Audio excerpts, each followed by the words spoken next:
তদন্তকাৰী সংস্থাই অভিযোগনামা দাখিল কৰিছে আৰু জুবিন গাৰ্গৰ মৃত্যুৰ ৰহস্যৰ তদন্তৰ যিখিনি সাক্ষী প্ৰমাণ সকলোখিনি মহামান্য আদালতত জমা হৈছে।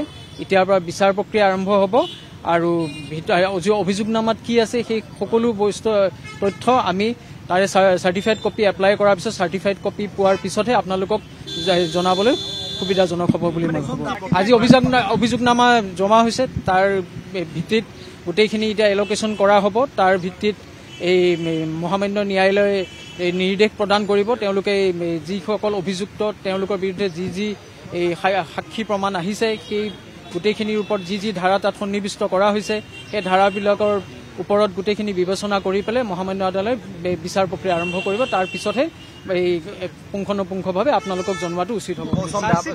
চাৰ্জশ্বিট বস্তুটো এইটো ৰাইজে আবেদন কৰিব পাৰিব আৰু যিহেতু এইটো এটা গোচৰ ৰাইজৰ লগত জড়িত এটা গোচৰ, মই ভাবোঁ যে মহামান্য আদালতে আবেদনকাৰীক এই গোটেই বিষয়টো চাৰ্জশ্বিট চাৰ্টিফাইড কপি এপ্লাই কৰিলে তেওঁলোকক অৱগত কৰিব। যিহেতু 103 ধাৰাটো নতুন BNSৰ হত্যাৰ যিটো গোচৰ ধাৰা, হত্যাৰ যিটো যদি গোচৰটো তাত ৰুজু হৈ আছে তেতিয়াহ'লে তাৰ সেই প্ৰক্ৰিয়াটো সেইধৰণেই হ'ব আৰু সেইটো যিহেতু জামিনবিহীন এটা ধাৰা তাই সেই প্ৰক্ৰিয়াটো সেইধৰণেই আগবাঢ়িব। মই আজি এজন অধিবক্তা হিচাপে মই চাৰ্জশ্বিট এপ্লাই কৰিবলৈ আহিছোঁ চাৰ্টিফাইড কপি।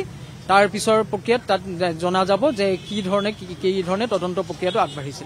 এতিয়া যিহেতু অসম চৰকাৰৰ তত্বাৱধানত SIT গঠন কৰা হৈছিল, SITয়ে যিসকল প্ৰায় 300জন ব্যক্তিৰ সাক্ষ্য প্ৰমাণ লৈছে আৰু যিসকল ইয়াতে মৰণোত্তৰ পৰীক্ষাৰ প্ৰতিবেদন, ছিংগাপুৰৰ মৰণোত্তৰ আংশিক প্ৰতিবেদন, ফৰেনচিক ৰিপৰ্ট, তাৰপিছত যিসকল গোটেই অভিযোগ 18/2025 গোচৰটো CIDৰ তত্বাৱধানত থকা তাত যিসকল অভিযোগকাৰী সকলো সাক্ষ্য প্ৰমাণখিনি লৈছে, তাৰ ওপৰত ভিত্তি কৰি যিসকল তেওঁলোকে তথ্যৰ প্ৰমাণ পাইছে। আনকি আমি দেখিছোঁৱে যে ইয়াতে অতিকে প্ৰয়োজনীয় বস্তু যেতিয়া ক্ৰিমিনেল জাষ্টিচ ডেলিভাৰী চিষ্টেম ন্যায়সংগত হ'ব লাগিলে তাত মেনচিয়া বুলি এটা বস্তুৰ প্ৰয়োজন হয়।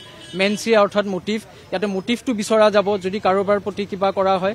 এই মটিভটোৰ ক্ষেত্ৰত যিহেতু কাৰোবাৰ প্ৰতি কি মটিভত যদি তেওঁক যদি এই অপমৃত্যু অকাল মৃত্যুৰ কাৰণটো ৰহস্যটো ফাদিল কৰিবলৈ আমি দেখিছোঁ যে বহুতখিনি পাছলৈ তথ্য ওলাইছে যে অৰ্থনৈতিকভাৱে বহুতো অনিয়ম হোৱা বুলি।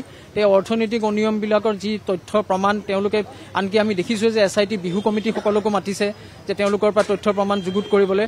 আমি ভাবোঁ যে পুংখানুপুংখভাৱে তেওঁলোকে গোটেইখিনি দিশ সামৰি পেলাই অভিযোগনামাখন দাখিল কৰিছে।